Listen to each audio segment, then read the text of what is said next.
All right, greetings and welcome to another exciting edition of the Tech and EdTech podcast. I'm your host, Sean Strathy, and I'm joined today by Anna Edwards, co-founder and chief advocacy officer of Whiteboard Advisors. Hi, Anna. Welcome to the podcast. Thanks, Sean. Great to be with you guys today. And I think, by the time this podcast, we're recording here in December. By the time our listeners will be listening, it'll be January. So Happy New Year to you and Happy New Year to everyone listening. Can you share with us, Anna, your journey in education so far and how you got to where you are? Great. Yeah. And Happy New Year as well. So I really started out from an early age thinking about the structures and policies that impact the trajectory of public school students in America. So I'm a proud graduate of the Atlanta public school system down in Georgia. Credit my education there with everything that I've done since. Including making my way to an Ivy League school and then getting started in Washington, D.C., working on education policy. But quickly realized that my experience in APS and what came after is not the typical experience for most public school systems in Atlanta, most public school district students, that is.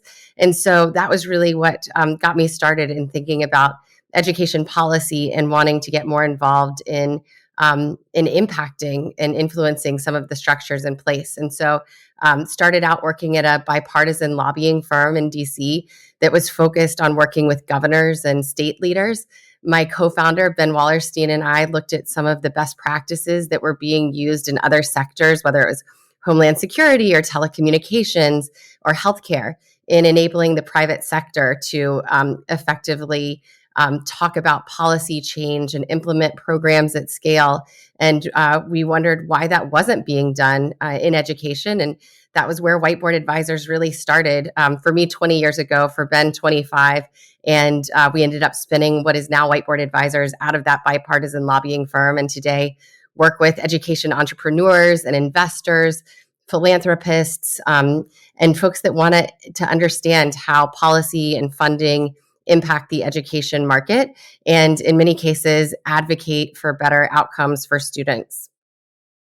That's amazing. And I think, that advocacy of better outcomes for students is what really drives all of us in education. And let's jump into some of the trends that you're seeing right now. I think I want to pick right up where you left off. You had recorded a podcast with the EdTech Insiders back in November. For those listeners who don't know, EdTech Insiders is another popular podcast in the space, and you should all go check it out.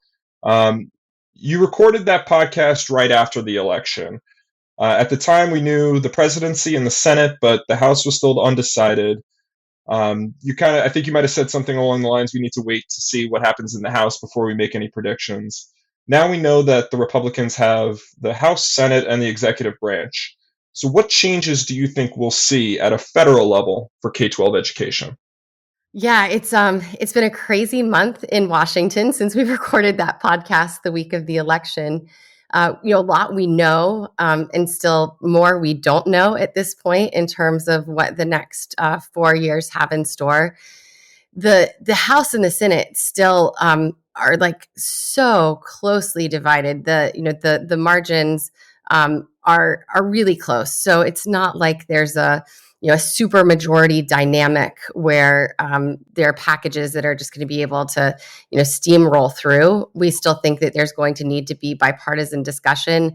We're hearing about some of the alliances that are forming across the aisle as it relates to certain confirmations of proposed appointees, et cetera. So while the House, since that podcast has been decided, and we know that Republicans have control of House, Senate, and the executive branch, there's still going to be a lot of conversation that needs to take place to bring together alliances and to work across the aisle.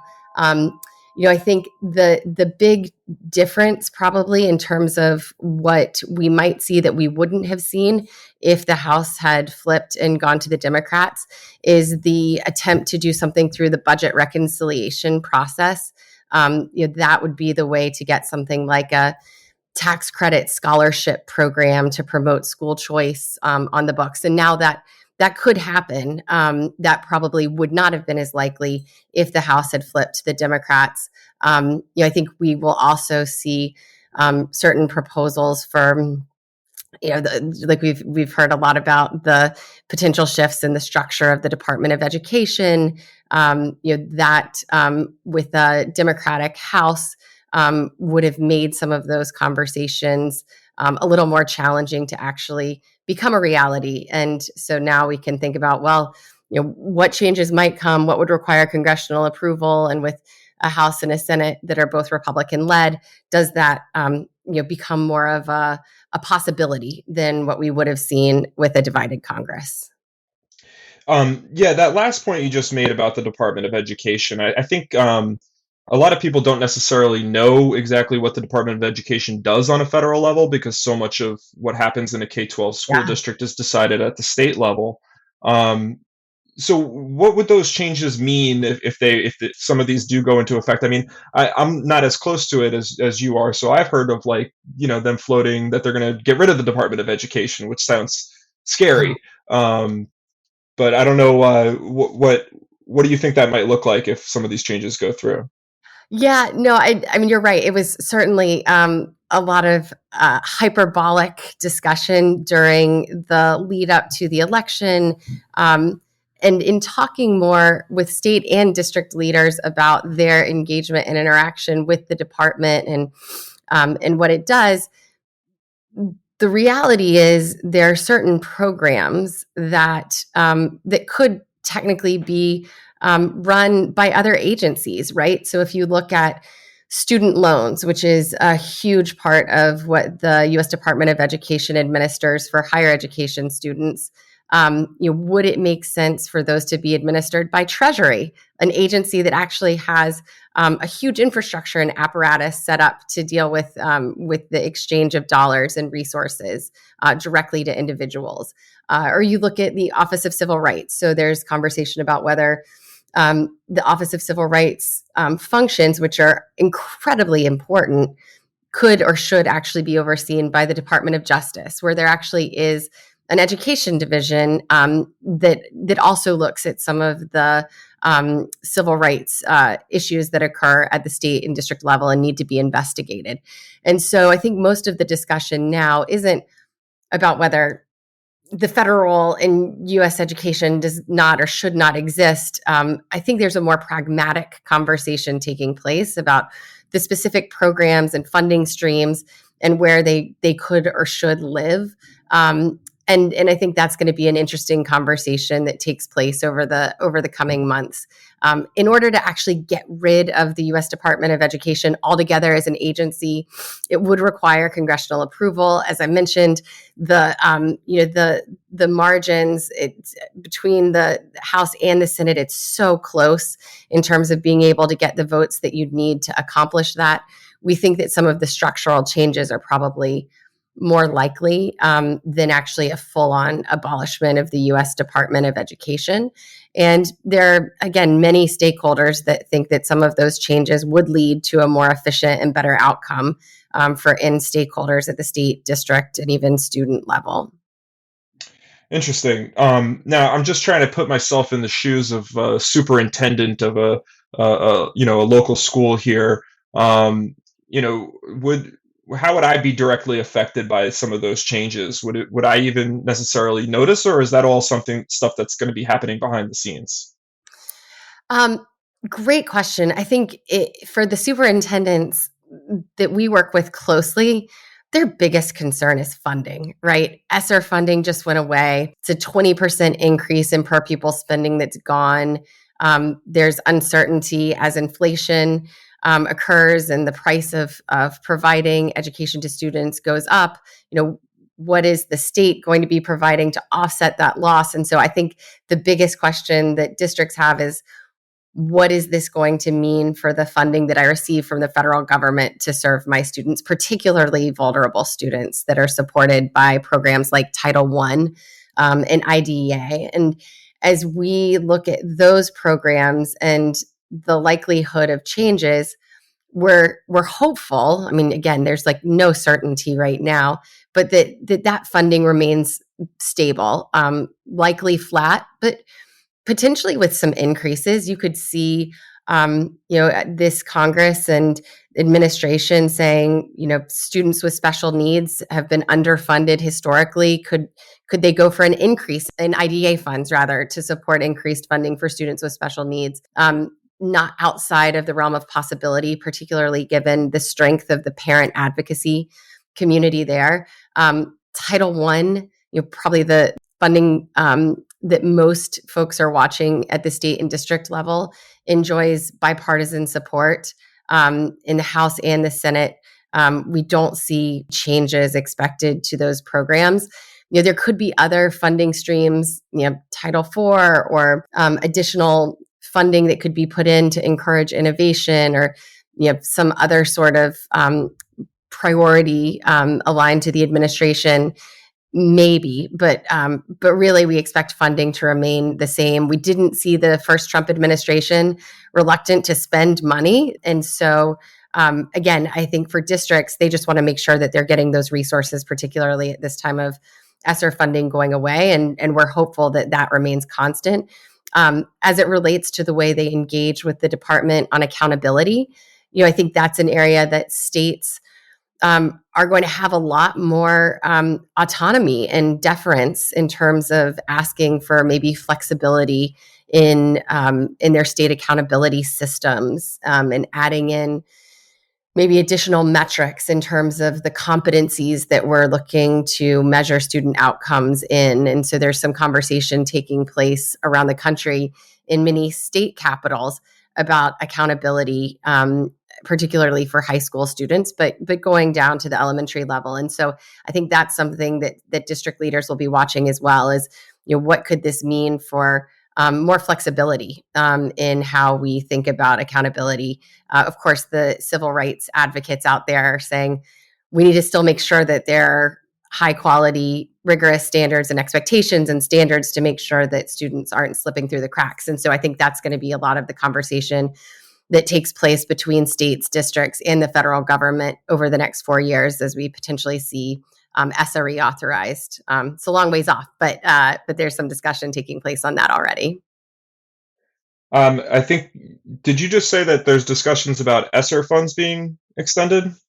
Oh, Or, sorry. That was there is some discussion on that, but no ESSA, the Every Student oh, Succeeds Act. So the K-12 accountability law. But got I it. Thank know you. that districts would love to see would love to see ESSER funding obligation and spending deadlines extended too. But those are pretty much gone. Yeah, that's what I thought. Okay, just making sure I didn't mishear you there. Yeah. So that's actually a great transition to my next question. So we talked about, mostly on the federal level there. Most of our customers, I think, follow a lot of the state adoptions and what's happening on a state by state level, because that's where the majority of the funding comes from, and the majority of the policy. In that last podcast that you recorded, I think you mentioned North Carolina as an interesting state to follow. What other states are doing interesting things on a policy level that you're seeing? Yeah, and the dynamic in North Carolina that we were watching was actually even more political than it was kind of policy oriented, because that was a state that ended up going for Trump in the presidential election, but then North Carolina voters voted in a Democratic governor and a Democratic state superintendent. In both of those races were really, really close, but I think it showed a willingness of voters to look at a split ticket on these issues of education, which again was just like kind of interesting from a political observation standpoint. And I think now it's going to be also interesting to watch what the governor and the state superintendent do with the Republican legislature to try to actually get innovation and some of their priorities pushed through. And so that is one that we're watching for those reasons. I think we're also really interested in looking at the states that are thinking about accountability in new ways. I had mentioned earlier the dynamic between state and federal leaders around accountability and the ways that schools and districts and states are measured. There are some exciting conversations now about looking beyond just ELA and math to determine how a school how a school district, how a state are performing. And so we've seen a number of states put forward portraits of a graduate or profiles of a graduate where they're starting to think about the competencies that students need to have when they graduate that go beyond those core academic subjects, but really look at their ability to think critically and to communicate and to work in teams and to have resilience, to problem solve. And in today's economy, we know and we hear from employers constantly that those are the skills that are just as important as some of those core academic subjects that are measured now. So I think we're looking at states like Utah and New York, where they are talking about shifts to the Regents exams to look at this more comprehensive assessment system. Wyoming and waiting to see what happens there and if that could inform federal policy. But it's an exciting time for state leaders. Indiana is a state that folks are watching closely, as well as Ohio for that reason as well. Meaningfully integrating work-based learning and career and technical education into all student pathways, which again, we think that that's something that the incoming administration is going to be looking to is what are states doing to provide these opportunities to students, to scale opportunities for students. I mean, you look at programs like career and technical education and work-based learning, and oftentimes those are programs that are really hard for rural districts or even for urban districts to be able to offer to students. And that's an area where we're seeing technology and ed tech actually play a really big role in helping to expand the types of opportunities and experiences that students have. And I think states are really leading on that. And the federal government and the U.S. Department of Ed and the leadership there are going to be listening and trying to learn from those states. The CTE conversation and the work-based learning conversation, it's interesting because I think a lot of folks are trying to develop, centrally a core group of offerings to the market that would encompass things like automotive, electrical, trade types of careers. But that also has a lot to do with the local level as well. I think what we're hearing, and maybe you're hearing something similar, is that a lot of districts are looking to do private-public partnerships with,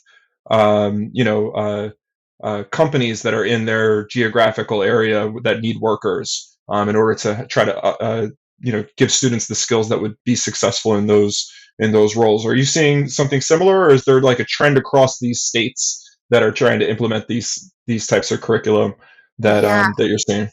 I mean, you hit on it. This is the hot area right now, for sure. You add into that apprenticeships and internships, and thinking about opportunities to bring in employers that aren't just Google and Amazon and big technology and big companies, but also enabling smaller businesses to be able to participate in providing those types of learning opportunities and to be building a pipeline to come into their businesses.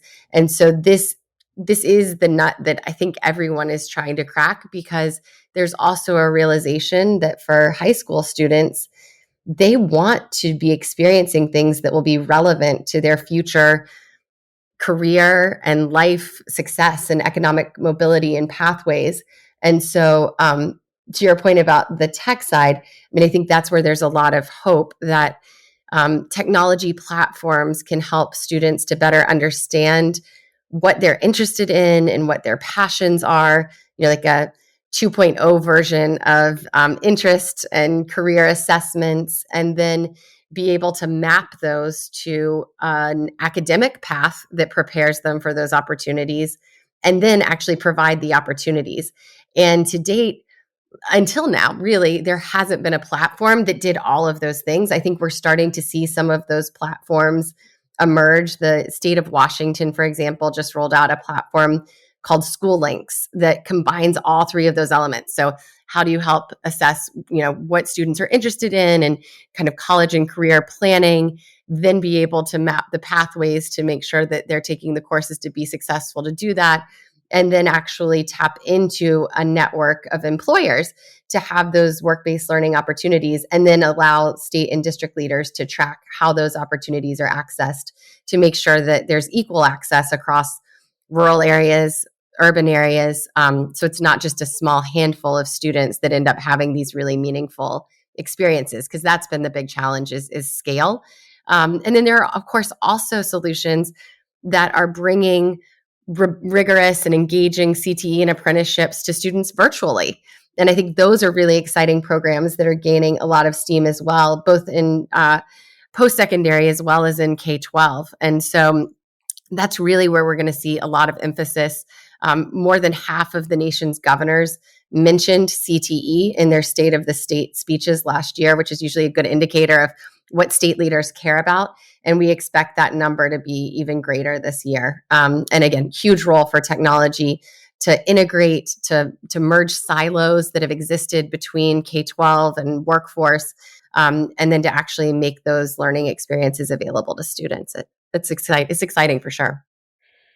So now I'm curious about something. You just sparked a question. We were talking about this kind of shift in accountability and different accountability practices that people might be testing out or rolling out, piloting. Um, with ELA and math, it's relatively easy to measure student success, um, whether or not they, are able to read and comprehend and produce writing and, achieve certain things on math scores and whatnot. But in this kind of other model that we're talking about with different pathways for every student, almost like personalized pathways for every student, where they might be choosing different career paths, have different experiences to get there. How do you measure all of that on a larger scale? Yeah, without technology, it is not possible, right?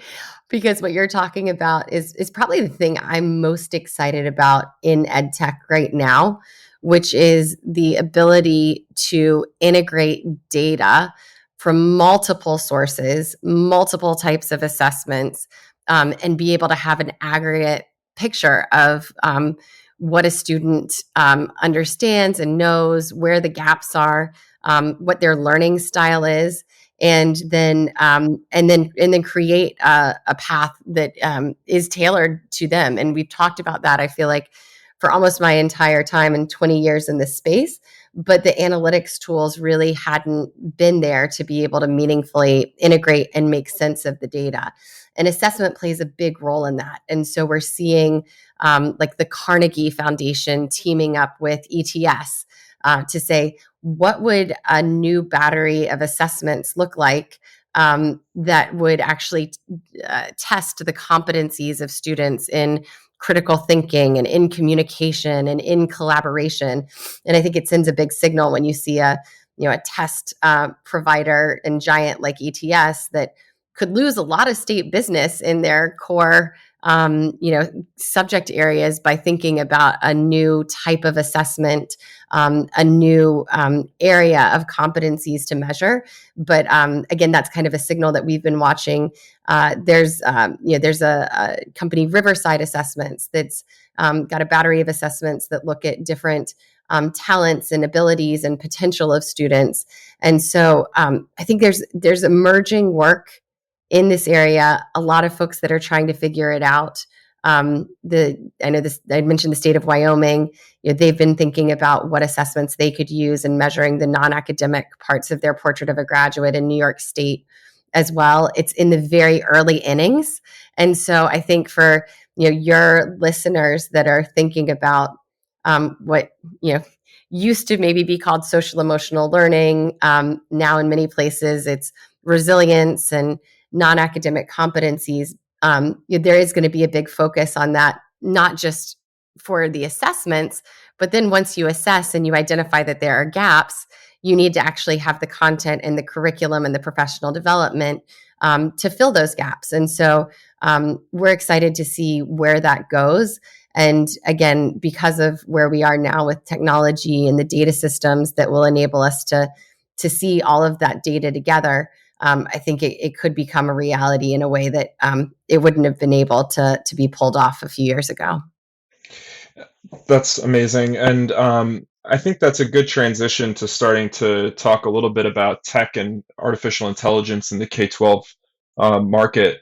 I think for most of our customers, well, first of all, let me just say, anytime that there's massive amounts of data, there could potentially be an AI application that could be used to make sense of that data in a more meaningful way. But I think for most of our listeners, AI kind of has two buckets of application. One is, in product development, so getting the product developed faster and to market faster. And then there's AI for, student and teacher use, maybe administrators as well. Mhm. Um, but for individual districts, how are individual districts thinking about implementing AI at their local level? Uh, I'm sure this data question is certainly one application of it, but kind of just taking a step back, how are they thinking about AI? Yeah, I mean, it's like it's been a journey over the last 18 months or so for sure. The interesting piece for those of us that have been in ed tech for a while know that AI has been a part of the ed tech solutions that districts have been using for years. We just didn't use that name, right? And so I think that that's kind of something to acknowledge, particularly when the knee jerk chat GPT moment happened and districts said, "Oh my gosh, we need an AI policy," and states stepped in to try to provide guidance, and even recently, the Biden administration. But I think for districts, they first wanted to make sure that as students had access to AI, that conversations about ethics and plagiarism that took place, and there was some sort of understanding of what was acceptable and allowable use and not. And that was where districts' first response went. We're in, I think, a new wave now where I'm hearing about districts that are changing the way that they're assessing students because they know that or even their writing because they know that the students are going to go and use chat gpt or gemini, so instead of sending a big take-home essay, they're doing more work in school, and then they might actually give assignments that would enable the students to use those tools to provide a better written report or project. So I think there's a whole kind of reimagining of what the student experience could look like as a result of AI tools. And some districts, I think, feel more comfortable with that, knowing that students are going to have access to these tools in the real world. So we should go ahead and train them to use them and let them experiment with them now in certain contexts. And I think there are other schools and districts that have put in place really strict, bans still, that they don't want, any sort of generative AI tool to be a part of student assignments or writing, and that's just a tension that I think we're going to see for a while. I think there's the teacher side is maybe where we think that there's more promise in realizing some of the efficiencies that AI can bring to bear, and also in enhancing the teaching and learning experience. So, if you think of all of the different tools that teachers have in terms of content and assessments and lesson plans and videos, and different ways that those technologies can make the learning experience more engaging for students, but that haven't been integrated, that's where we see a ton of potential for AI tools to make that easier for teachers to use and to integrate, and then to also generate data on what's actually working with students. And so I think that classroom environment is kind of maybe the phase that we're going to see more investment and interest in. There are platforms like Merlin Mind and others that are kind of creating an Alexa for the classroom type experience in a safe environment, that teachers are reporting they're enjoying teaching more because it's easier and more engaging and saves them time. And then I think as it relates to the implications that those use cases will have on policy, my hunch is that most of the districts that have created AI guidance and AI policies, and states too, are going to end up revising those policies multiple times over the next 5, 10 years, because the technology is evolving so quickly that it's going to be hard for any policy to be static. And so hopefully the task forces that have come together and the guidance that's been put out, there's a realization among those leaders that they're going to have to work with the private sector to understand the capabilities of technology, work with the school and leaders and the teachers to understand how it's being used, and then revise those policies accordingly. Now, when there was other giant shifts in technology in the education market, we often had a large digital divide. Internet access, even today continues to still be a problem. Some places, even though there's been major improvements across the country, I think, with infrastructure that's been put in place. Um, Mobile technology, big digital divide there.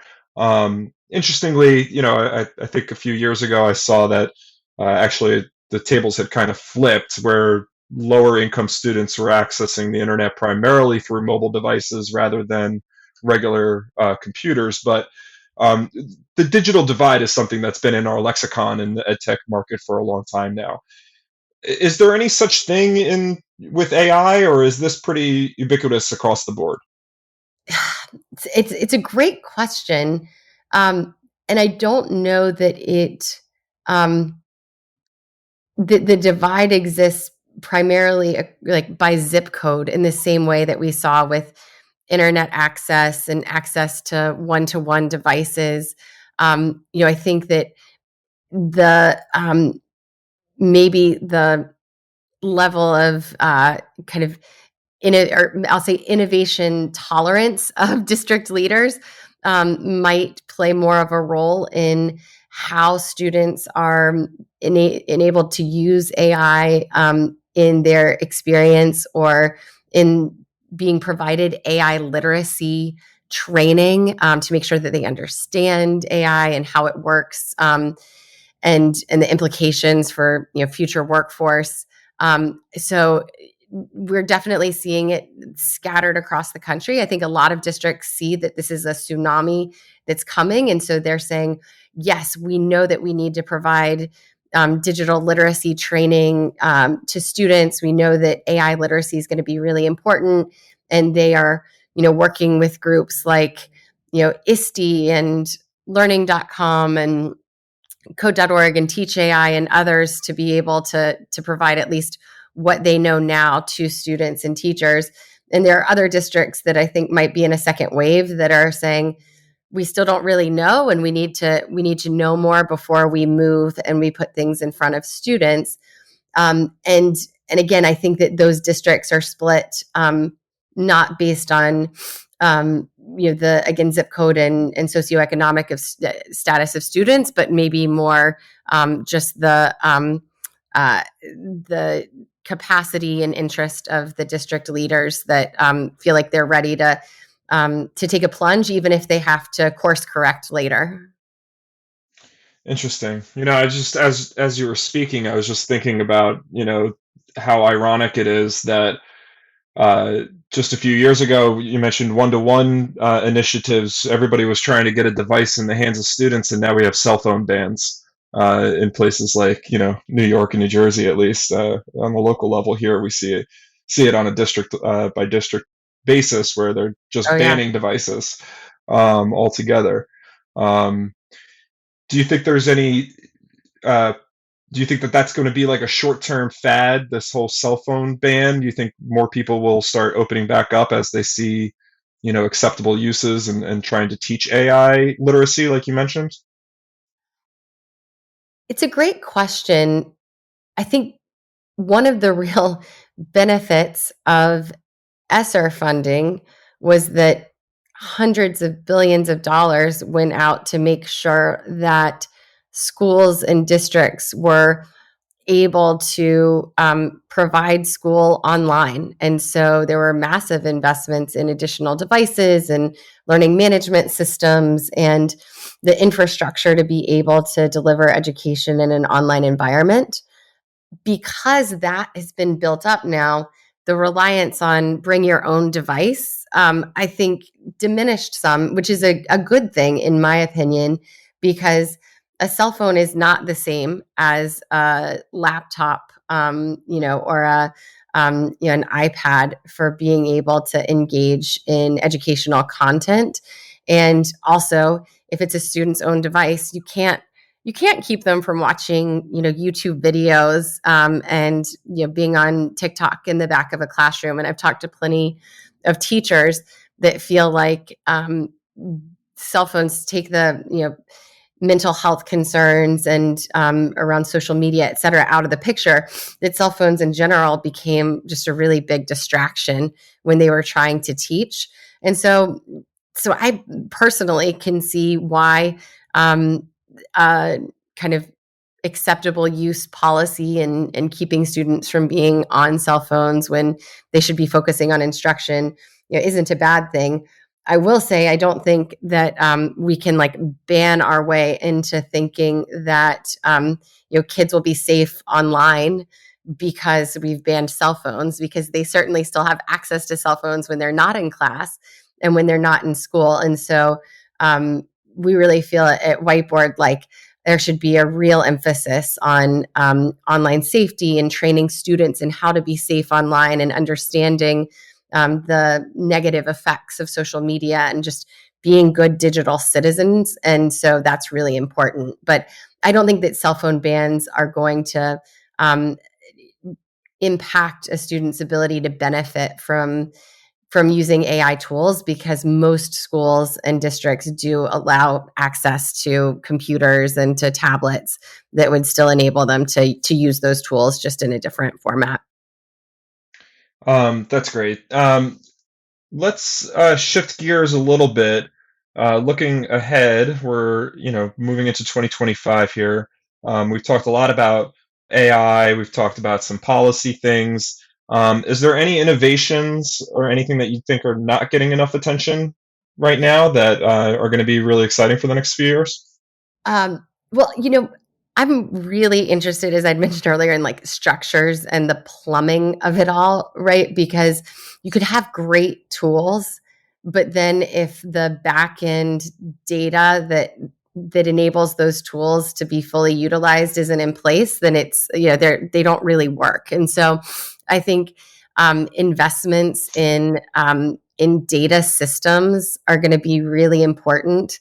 We're seeing a lot of states start to think about state longitudinal data systems again that actually bring in early childhood, K-12, post-secondary, workforce data. And that's really important if you're going to then be able to run, various kind of data systems or fine-tune student pathways off of that. So I think that the investment in infrastructure is going to be really important, and making sure that ed tech tools can talk to one another, because we know from talking to teachers and to district leaders that the world of having to have teachers log in to 5 different platforms in order to get access on to their students' data and to assign assignments, that's just, it's really challenging, and teachers don't have a lot of time, and it causes frustration. And so I think that we're going to see also an emphasis on better integration of technology platforms, and that's going to be really powerful too. So again, like the plumbing, I think is the thing that I'm excited about, because without it, we're not going to be able to realize the impact of so many of these great tools. That's amazing. And yeah, if the inputs are bad, the outputs aren't going to be Right. good. Um, Exactly. Like Project s- Unicorn has been talking about this for so long, and EdFi, and there are all kinds of groups that are working on education R&D, but without the data, and without easy integration, it's really hard for the end users to be able to do that. that's amazing. I think that's a great place to leave us, because it sounds. I was going to ask you about advice, but this sounds almost like this would be your advice as an area to focus on for other ed tech providers and district leaders as well. Did you have anything else to add that would be advice? No, I think that for providers, always like getting in the shoes of the end user is like the biggest piece of advice, and making sure that the way that your platform is deployed seamlessly integrates with the other solutions that are being used. Super helpful.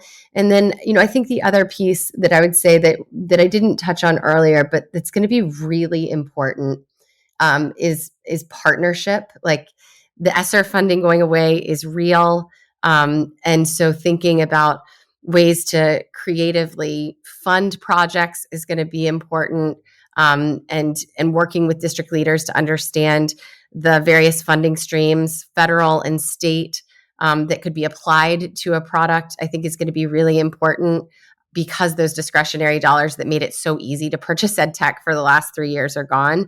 And in the same vein, schools and districts in this age, with more competition from private schools and charter schools and home schools, with education savings accounts and voucher programs, it's going to be really important for schools and districts to be able to market themselves to families. And these new technology tools, whether it's VR and enabling a better student experience through embodied learning, that makes a school better able to say to families, this is a next gen school that's going to prepare your students for a future workforce.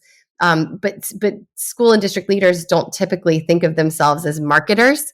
And so to the extent that ed tech providers can actually help frame their solutions in the context of a better learning experience for students and why that matters to families, to then help to market to families, I think that's going to be really important in the years ahead as well.